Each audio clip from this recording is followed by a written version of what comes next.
Your Excellency Secretary Dominguez, Minister Raja, and Secretary General Alice Jabana, distinguished guests, ladies and gentlemen. Good morning and thank you for joining us for the Asian Development Bank's second Southeast Asia Development Symposium. As countries slowly begin to emerge from the devastating health and economic impacts of the pandemic, we now stand at a critical juncture. The pandemic offers us a unique opportunity to rebuild for a more resilient, inclusive, and sustainable recovery. For this reason, the overarching theme of today's event, Innovation through Collaboration, Planning for Inclusive Post-COVID-19 Recovery, is timely. We have a dynamic lineup of speakers and panelists who will share their insights on this important topic, and I appreciate their participation. To provide context for this symposium, I would like to describe how ADB has responded to the COVID-19 crisis in Southeast Asia through a wide range of innovative and collaborative approaches, and share some key measures countries can adopt to prepare for strong economic recovery. When COVID-19 first struck, ADB's speedy and tailored response began in Southeast Asia by leveraging an existing mechanism for regional collaboration, the Greater Mekong Sub-Region Initiative. By January last year, ADB had already begun helping GMS countries improve communicable disease control in border areas. We helped strengthen their disease surveillance and outbreak response systems by expanding the ongoing Greater Mekong Sub-Region Health Security Project. The lessons we learned from these early interventions provided valuable inputs as ADB tailored a comprehensive $20 billion assistance package in April 2020 to support our developing member countries in addressing the impacts of COVID-19 on health, livelihood, and economic activity. To date, ADB's approval support to Southeast Asia under this COVID-19 response package totals over $6.4 billion.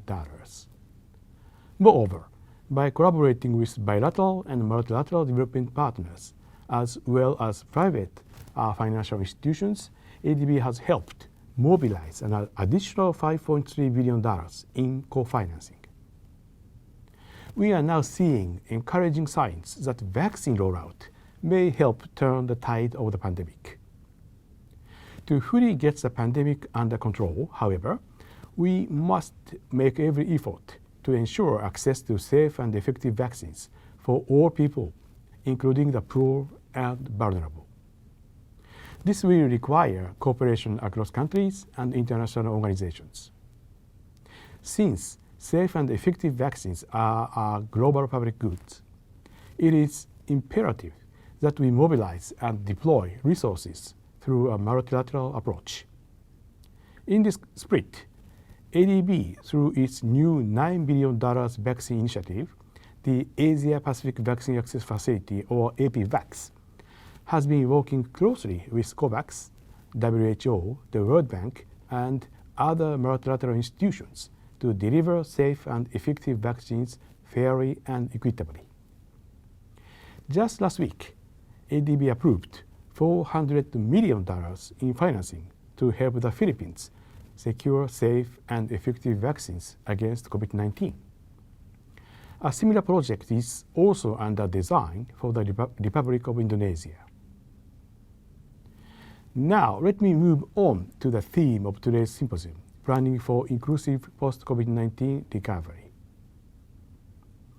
The pandemic is presenting all of us with unprecedented challenges, and we need to forge a new path towards the other, one which taps new ideas and technologies and leverages our existing platforms for innovation and partnership. Let me describe 3 areas that are critical to a strong recovery. These priorities are reflected in a series of important policy briefs that ADB is releasing today. The first area is green recovery. The COVID-19 pandemic presents an opportunity to rebuild our economy and society with more resilient and sustainable infrastructure. It has opened up new ways of doing business in many sectors. I see 5 interrelated green growth opportunities that are particularly relevant for Southeast Asia.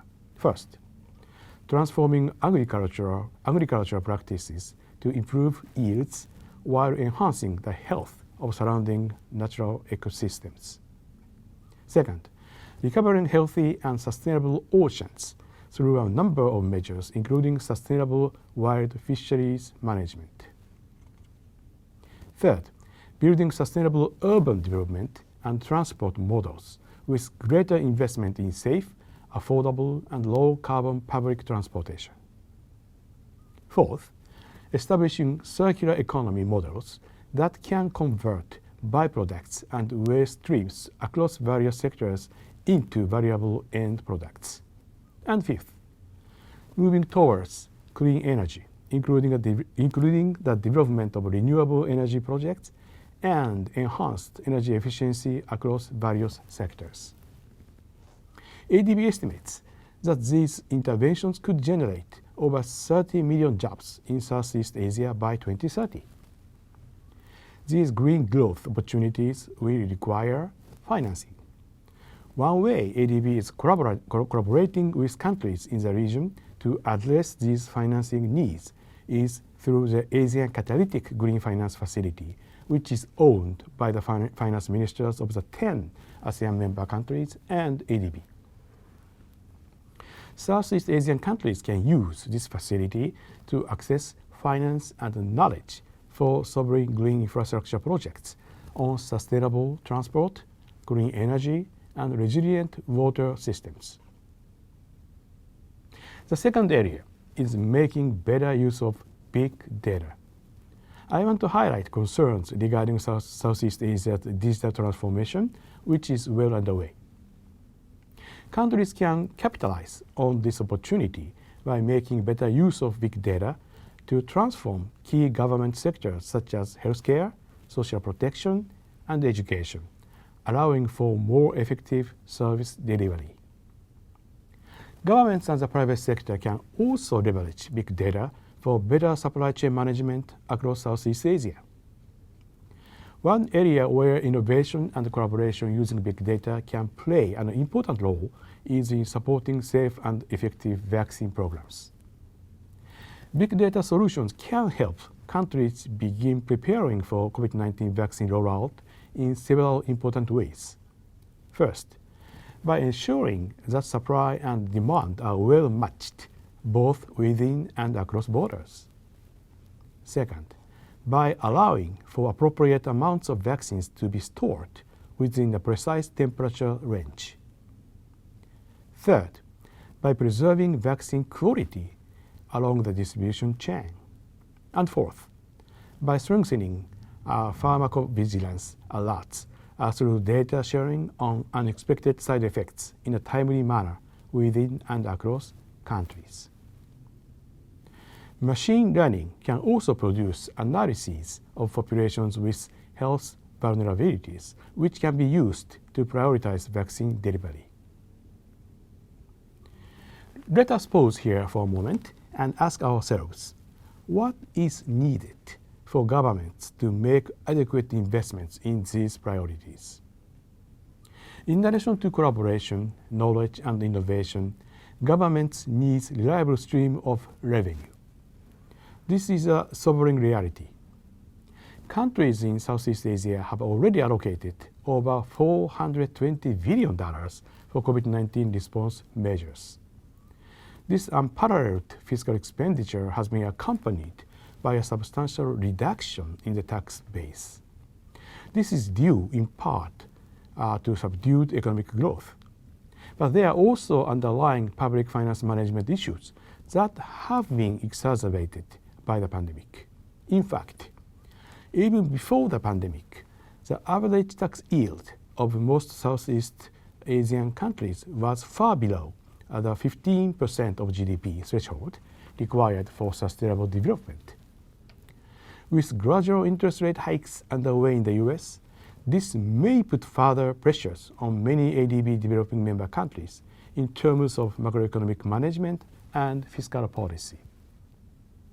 Against this backdrop, the third and final area that I want to highlight today is enhancing domestic resource mobilization, or DRM. As governments help nascent recovery in the region gather steam, they also need to begin preparing measures to strengthen domestic resource mobilization. DRM not only helps secure sufficient funding, it also creates positive conditions to spark greener and more inclusive recovery. Introducing more progressive income tax and property tax systems can help address worsening income gaps that have proliferated after the pandemic. A carbon tax can also be pursued to accelerate green investment. Moreover, returning to today's theme of innovation and collaboration, countries in the region can work together to close tax loopholes that multilateral businesses can use to avoid tax burdens. All of the measures I've described require knowledge sharing and collaboration. So that is why ADB recently established a regional hub for domestic resource mobilization and international tax cooperation. The hub will promote greater collaboration among the region's fiscal authorities as they pursue needed reforms.